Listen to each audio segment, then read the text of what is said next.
Jesús se puso en camino y las multitudes lo apretujaban. Había entre la gente una mujer que hacía 12 años padecía de hemorragias, sin que nadie pudiera sanarla. Ella se le acercó por detrás y le tocó el borde del manto, y al instante cesó su hemorragia. ¿Quién me ha tocado?, preguntó Jesús.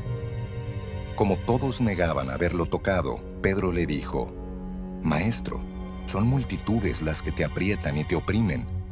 No, alguien me ha tocado, replicó Jesús. Yo sé que de mí ha salido poder. La mujer, al ver que no podía pasar inadvertida, se acercó temblando y se arrojó a sus pies. En presencia de toda la gente contó por qué lo había tocado y cómo había sido sanada al instante. Hija, tu fe te ha sanado, le dijo Jesús. Vete en paz. La vergüenza de la mujer era que ceremonialmente estaba impura. Su flujo de sangre la había marginado de toda la comunidad, de la sinagoga y de su propia familia. Es como que le hubiesen cortado de la vida. Esta es la razón por la cual no acudió abiertamente a Jesús, sino que se arrastró entre la multitud. Y por esa razón también se sintió tan avergonzada cuando él preguntó quién lo había tocado. Todos los judíos devotos vestían túnicas con franjas de flecos. En Números 15 y Deuteronomio capítulo 22 nos habla y nos especifica que los flecos terminaban en 4 borlas de hilo blanco, con una hebra azul tejida entre sí.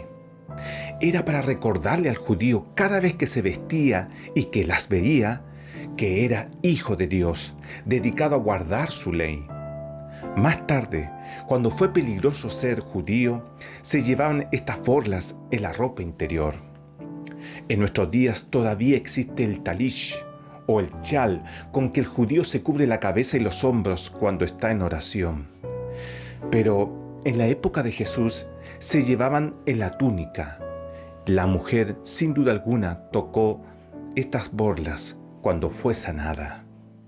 Lo hermoso de esta historia es que desde el momento en que Jesús está cara a cara con la mujer, parecería no haber allí nadie más. Ocurrió en medio de la multitud, pero esta fue olvidada y Jesús le habló a la mujer y la trató como si hubiese sido la única persona en el mundo.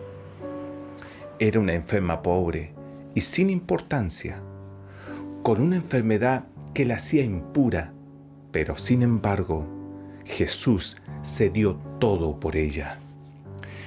Tenemos mucha facilidad para catalogar a las personas y tratarlas de acuerdo con su importancia relativa. Para Jesús, esas categorías creadas por los hombres sencillamente no existen.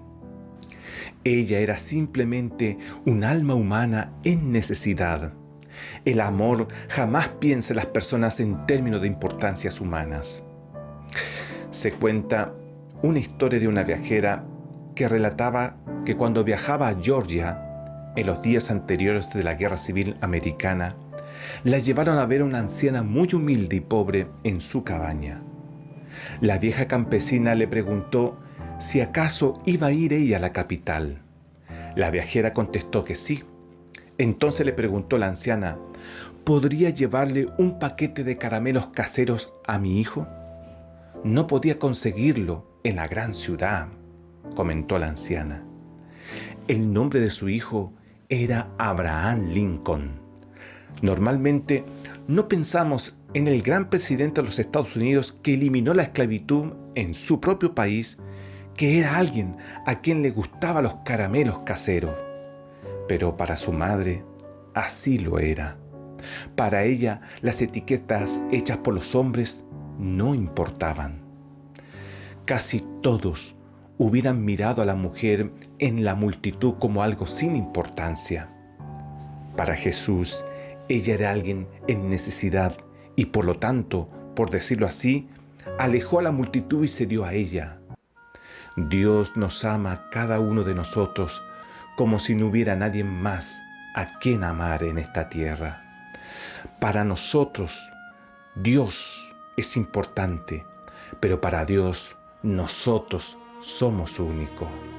Cada uno es alguien especial por el cual Dios se da por el todo para salvarnos del pecado y de la muerte. Queridos amigos, en esta historia nos queda simplemente abrir nuestro corazón, porque Dios es capaz de detener el mundo para salvar a cada uno de nosotros. Que Dios te bendiga.